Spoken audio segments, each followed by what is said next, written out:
Hello, everybody, and thank you so much for joining us for Beyond the Bank. I am here with some amazing friends, colleagues, coaches who are all helping people with different aspects of improving their lives.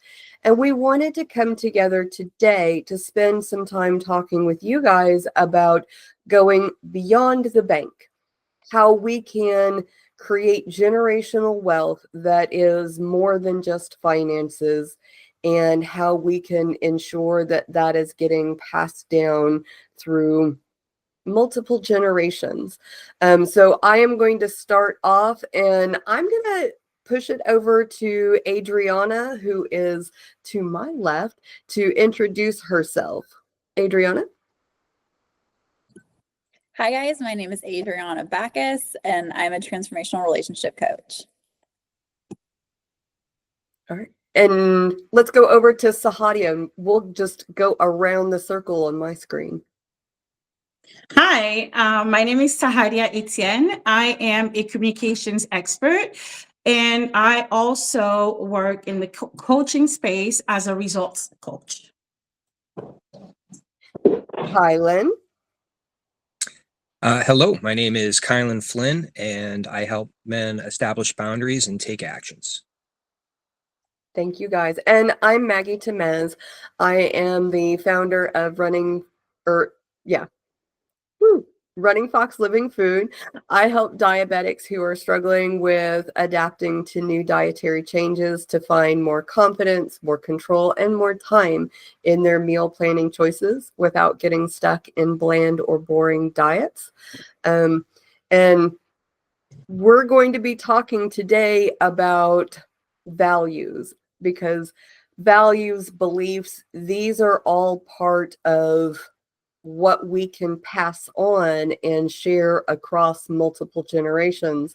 How we set that up for our family, how we talk about these things really affects how our future generations sees them and applies them to their own decisions and their own lives. So my first question for you guys is like, have you ever really spent a lot of time thinking about what kind of beliefs or values that you want to share have passed down through your family, through generations? Who wants to jump in? Kylan, I'm going to go to you because you're the only one unmuted. Okay, all right, I'll take it. So I look at the place to start is what I've come to call generational curses. And that is the poor habits or the poor mindset, whether that's a victim mindset or a scarcity mindset, learned helplessness, things that not only don't serve us, but are actually going to actively get in our way. And the first step in trying to change behavior, especially from generation to generation, is to be mindful about that and start breaking those down. You'll hear that people will hit the lottery or they'll come into money, and a couple months, maybe a year or two later, it's all gone. And that's sometimes the best case scenario. There's a lot of horror stories out there about people inheriting large sums of money or hitting the lottery, and it actually ruins their lives. It doesn't benefit them at all. They're certainly not passing things down. So when I was starting to review this stuff, having a value system attached and potentially having some rules and some boundaries, especially when you're handing that down, is critical. So you're not just enabling bad behavior or helping people avoid consequences. Maggie? For sure. Thank you, Kylan. I appreciate that. So I really loved listening to how you were talking about, and like, because in my mind, I'm like, he's so right in the fact that like we can learn how to live small, and we learn self-doubt from other people, because when we see them questioning things, or, oh, we can't do that, that's not possible for people like us, right? That was a phrase that I heard growing up. That's not for us, that's for other people. And in my adult life, like, that has been a huge limiting belief that I have then had to look at and try to get over, try and get past. And like, I know I will catch myself doing it, and I very much try, since this is, something I'm trying to get by. When it happens, when it's in front of my kids or anything else, like, I will call it out and be like, okay, like, I shouldn't have said that. This is how, like, we can reframe things, phrase things, so that it's in a more positive aspect. Sahadia, Adriana, you guys got any comments? And you can stay off of mute. You don't have to mute. Well, there's a couple cats in my background that are chatty today. So I did have some thoughts kind of come up as Kylan was speaking. So my background's in psychology and communications. So like my psych brain kind of went epigenetics. So for like those who don't know, that would be like listening, but epigenetics is kind of what we're born with, and it goes back 3 generations of what happens while you're in the womb. So like to me off the bat, that was like one layer I thought of, which kind of starts you out with limitations that you really don't know about, because 3 generations back, that's a lot of history, that's a lot of trauma, that's a lot of different things that are happening while you're in, not even really in existence, but in existence of another person, like, twice removed. So like that was one layer I had thought of. And then another one regarding values is like just your upbringing in general. Like I have phenomenal parents, but between like their history, their trauma, how they grew up, it does affect how I grew up, and like my limiting beliefs, and like them saying I can do all these things and I have all these great values, and still having that barrier where I'm like, I still can't, like, I need to break those habits. Because once I was able to reframe like certain values that and different things I wanted to adjust were just habits I had to change, it was a little bit easier of a reframe. And then I was able in a different way to like kind of figure out how to refigure and configure my values to make sure I could actually achieve what I was trying to, or making sure I could do the thing I wanted to do, and show them like it's possible to do it, even though they always like told me it's kind of different when you don't see it done. Yeah, That's absolutely. like a big thing I thought of when Kylan was speaking on that. Sahadia, did you have something you want to add in, or? Yeah, just one thing. I totally agree with, I totally relate to what both Kellen and Adriana said. The one thing I wanted to add is that whenever I hear values, when we're talking about generational wealth, one thing that always comes to mind is self-worth. That's something that if we are not believing that we are worthy, we will never take the right steps to achieve generational wealth, let alone teaching it to our children and others. So it was just that one thing I'm thinking again. And when I'm talking to my kids, because you were talking, Maggie, about, what all those values we want to instill into our children, that's one thing I thrive to do, using different methods at home to always make them feel that they are worthy, because once they do believe they're worthy, they'll believe they can do anything. Yeah. So that's the one thing I wanted to add. I want to add in on that, because like, you're talking about like passing things down and feeling worthy and teaching our kids how to do these things. And one of the things that I think about now that I want to show my kids, to teach my kids, is when I was growing up, when things didn't work well, when things didn't go right, they were swept under the rug. They were never talked about. We did not talk about failures. Like that really just wasn't a conversation that we had. And I'm like, I then developed this fear of failing, of like it's not okay. It's something that you have to hide from everyone else.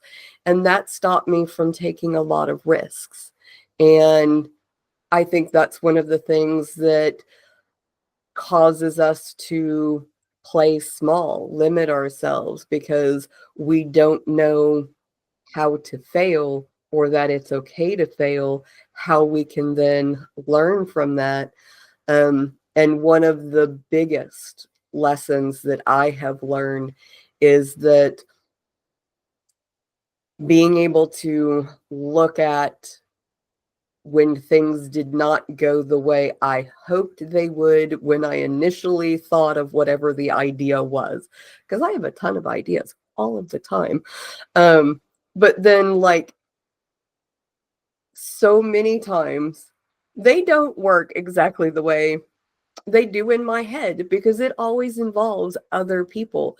And what do we do when things don't work out the way that we think that they should or would? How do we pivot? How do we like make adjustments, make the best of, and or what do we learn from that? Kylan, I see you have something you want to say. Please do. Yeah, so I think, Maggie, what you did is you touched on the other extreme, right? If as much as we want to take care of family now, you guys might be talking about kids or taking care of your parents, family, friends, whatever the case may be. If you just kind of were able to pour cash on things, there's still the potential for that vain and empty existence without the value system. But I think one of the things that generational wealth allows you to do is it allows you to fail in safety. It allows you to take those calculated risks. And I honestly think that's going to be part of a discussion down the road as well, about how do you implement that.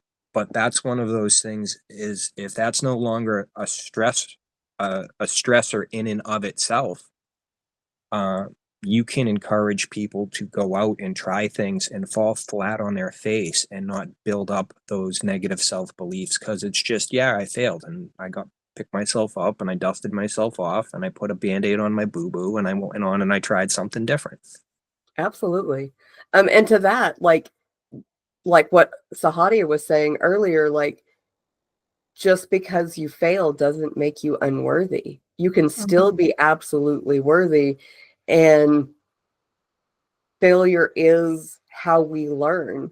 Like, when I think about like that perfect example, right? When we start walking, we fall, I don't know how many times, a lot. But it is through failing. Oh, that's not how we hold our feet. That's, we don't let go, like, when we're leaning way backwards, whatever it is. We figure those things out intuitively in our brains. And then we can go through and apply those to other things. And allowing your kids to fail, allowing your friends to fail, allowing other people around you to fail, and still supporting them, and then like talking them through different things, not letting them sit in doubt or depression when these things happen. Like, those are things that I believe is more helpful at this stage in my life. Now, mind you, this isn't the thought that I had when I was in my 20s. This is what I have learned through my experiences, that sometimes you have to let people fail, and it can be the thing that really helps them to move to the next level, to figure out where and how to do things. So what other kind of values or beliefs do you feel like it's important to be aware of when we are trying to set up long-standing generational wealth, where every generation that comes behind us is going to be able to pass these on to future generations, and increase, because that's really one of our big goals as a human being, is for this to be better than it was yesterday, for us to be more capable. Don't everybody jump in at once. You're going to crowd everyone out. I can start, and then we can continue on. So what I was thinking is, when we're talking about generational wealth, and we're talking about values, I'm thinking that when, as a parent, as a human being, as a woman, as a racialized individual, it is crucial, basically, to instill in my community, people around me, and my children, the sense of responsibility, especially as it pertains to building wealth. This is a very important value that stays very close to integrity when we're talking about one of those key principles of generational wealth, of building generational wealth.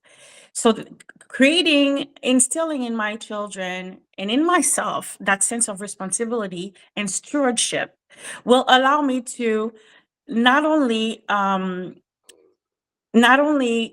working towards, that brighter future for generations to come, but to ensure that it's not just for personal gain, but also for the greater good. I believe in that. So, yeah, that's one thought that shot in my brain as soon as you asked the question. Go, Kylan. Yeah, I love the idea of stewardship.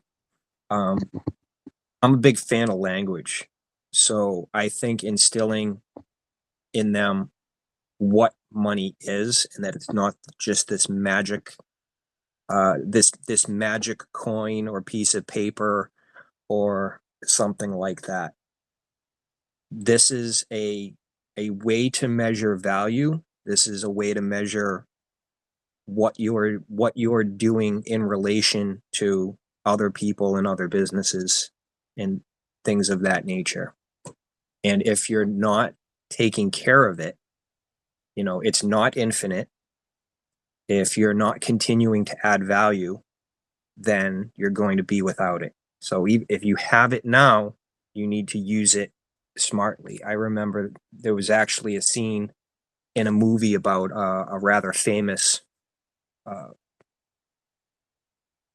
crew of thieves, and the boss was like, "Yeah, you guys are going to go out to the pub tonight with your money, and in the morning it's going to be all gone, and I'll still have mine." So even from that perhaps lack of values, the idea that there would just always be more, I think, is something.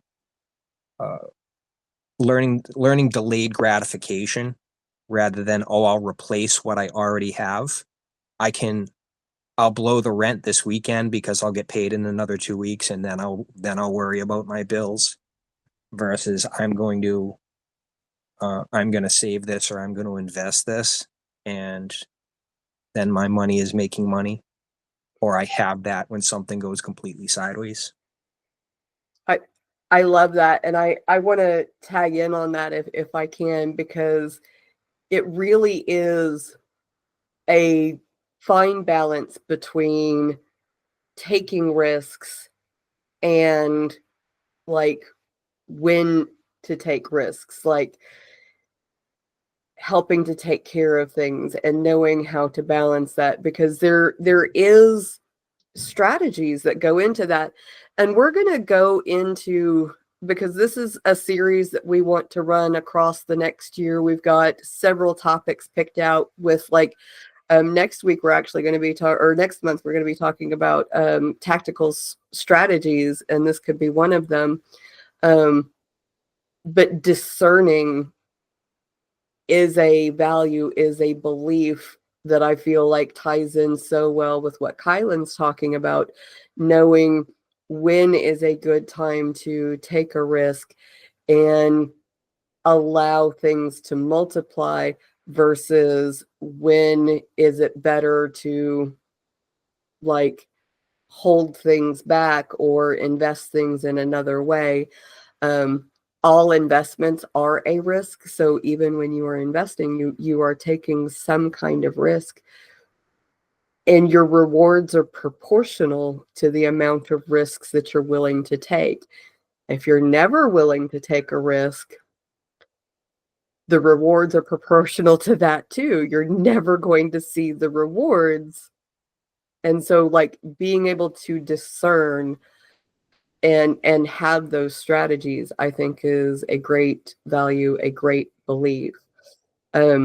So let's go around, and if you were to pick three, your top three values or beliefs that you feel like is important to share with the next generation so that they can thrive, continue to increase, and pass it down to that next generation, kids, grandkids, across the community. It doesn't have to be in our own family. And we'll get into community a little bit later. That's something that's important to me. But let's Kylan, we'll have you go first on this one, and then we'll go around to Adriana and have her wrap us up. So top three value or belief. Okay, I would say take calculated risks.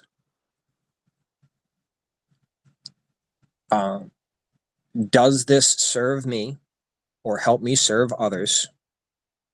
And I just had the third there as well.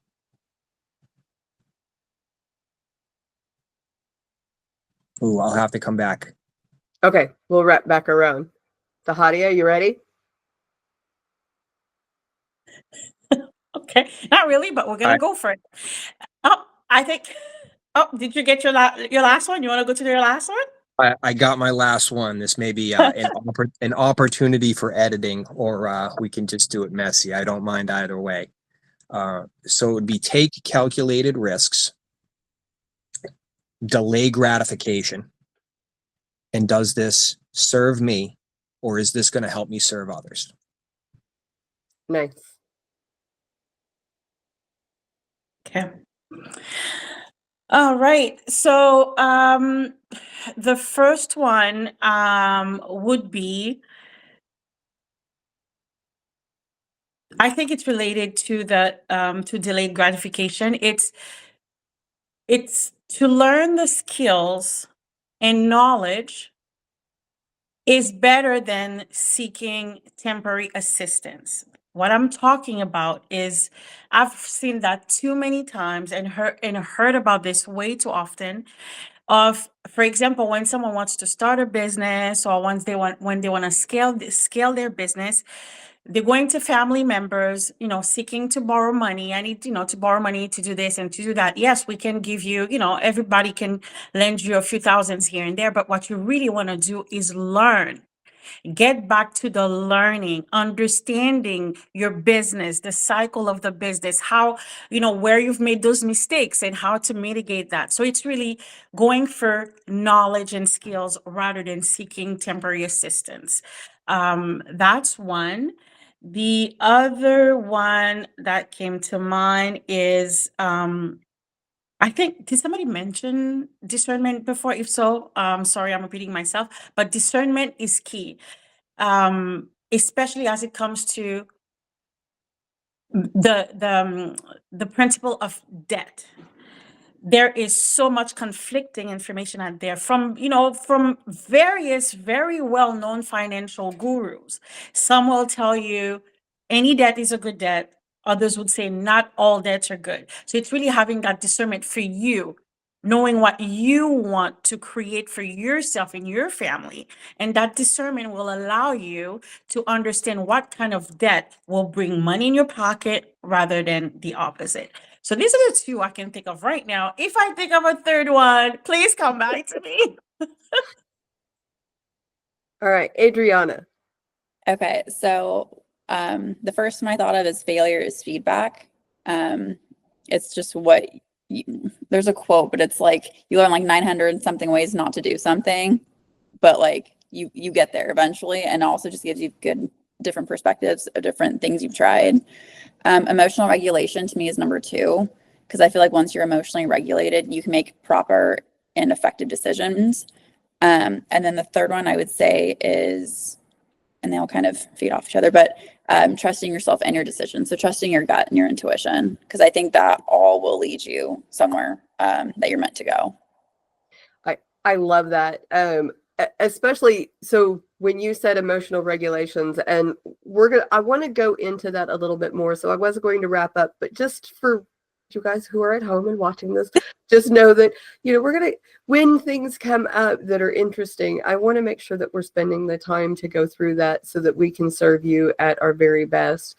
And it feeds into where I wanted to talk about for my top 3, because my top 3 really was about having confidence, which can also be emotional regulation. And when I say having confidence, what that means to me is that I have the confidence to clearly state what it is that I'm doing or have done, even if it didn't work out well, without feeling like I have to hide something, obfuscate, make it look like something else for it to be acceptable to someone else.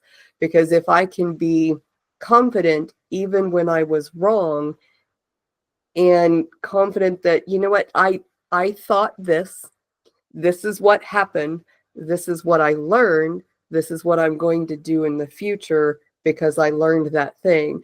Like, that's a whole nother level of confidence that really helps us to build that generational wealth. And I feel like it is really telling for a lot of things, because if someone messes up and they're willing to own it, and they can show what they have learned from it, like, I have so much more faith, trust, respect in what they're going to do in the future, because I feel like even if they do get it wrong, they're going to own up to it, and they're going to do what they can to try and make it right. And I feel like that's really important. And to me, that's what having confidence in ourselves, that belief, that value really looks like. It's not having to be right all of the time, just confident in ourselves that we are capable of making decisions and learning from them and continuing to improve. And I think emotional regulation, not allowing self-doubt and all of these negative things, plays hugely into that. My second thing really is kind of an echo. It's not kind of, it's an echo of what Sahadia was saying, as far as like, it's resourcefulness. It's not having to have a complete plan or fully funded opportunity in order for us to pursue different things, but to be willing to think out of the box, to be able to do hard things, to be resourceful and find other ways to continue to work towards our goals. And my last one, so we've got confidence, we've got resourcefulness, and the last one is really about grace. It's the whole do unto others as you would have others do to you, and do unto you what you would do unto others. Because I think more than anything else in my experiences, I find that we have, or at least I do, and the people who are around me have a tendency to be far more graceful to the people around them than to themselves sometimes. And so having grace, allowing that to be a two-way street, that you can give to yourself, that you can give to others, to be understanding and to learn from other people's mistakes as well as your own. Like, these are my top 3.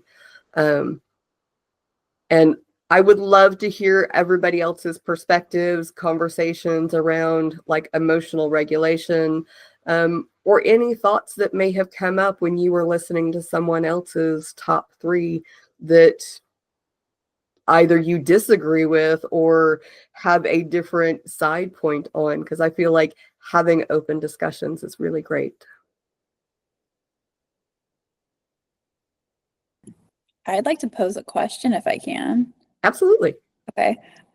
So I'm 30 and I've learned emotional regulation more recently in the last few years, but I was going to ask you guys, like, when did you feel like you guys got on the journey to get emotionally regulated, or have you gotten to that point? What is it like? What does it look like? That was my 40s. So congratulations. You're 10 years ahead of me. Yeah, so that was for me, that was probably about 3 years ago. I think it was about 3 years ago.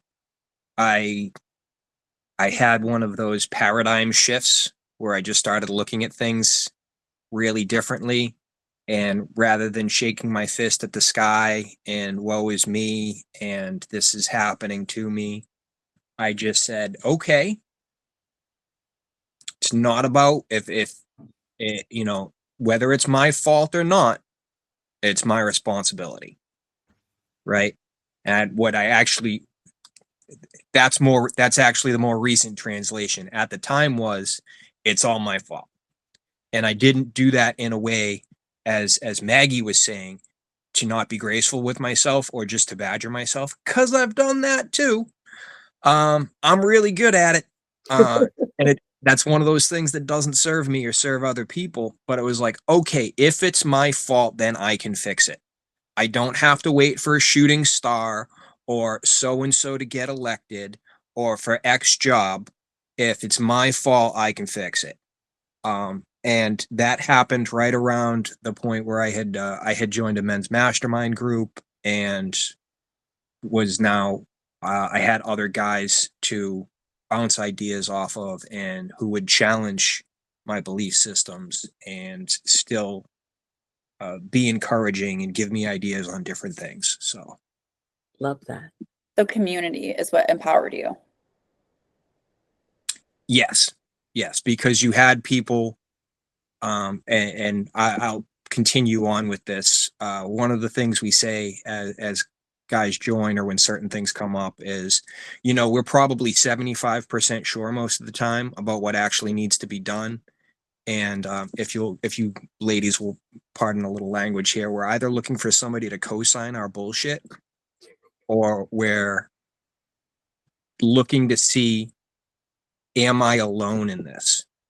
Yeah. And as soon as we start hearing from other people having been through that situation, like that exact situation, or at least very similar, and how common some of these problems and these limiting beliefs and things like that are, it's a game changer.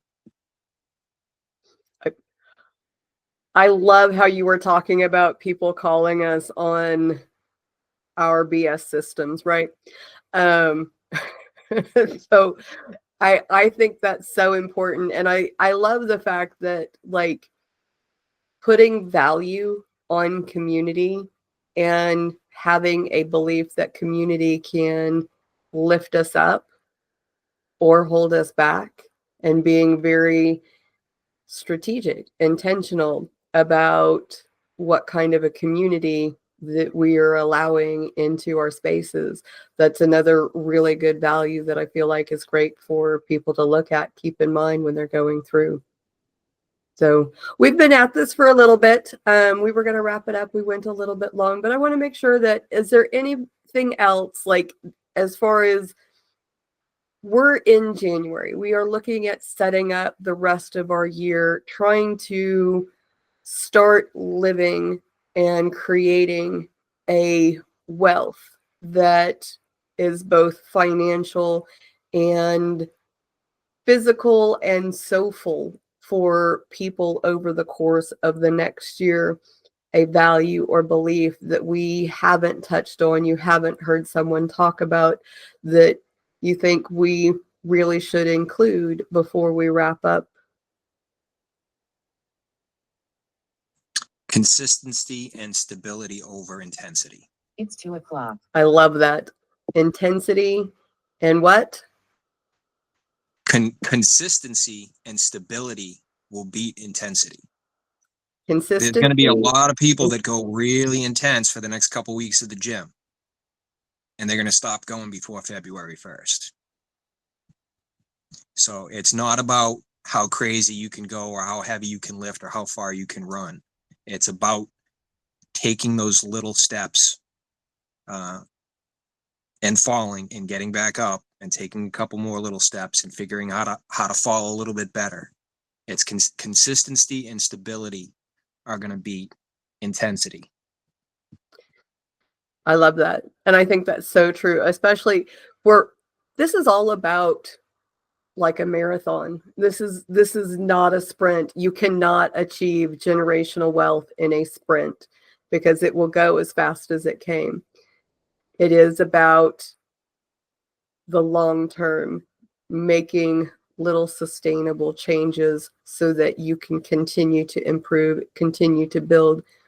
Generational wealth takes multiple lifetimes to achieve, but it has to start somewhere. It has to start with someone. And every person on this planet has the ability to start right now building generational wealth for themselves and future generations to be a little bit better. And all of us collectively have inherited better than what has been there in the past. So we are all benefiting from one level of generational wealth or another. And we get to decide what level we want to aim for and that we want to propagate and build for our family, our communities. So with that, we're going to wrap things up for this session on values, beliefs, integrity, and how that plays a part in our building of generational wealth beyond the bank. Thank you guys. Come back and see us.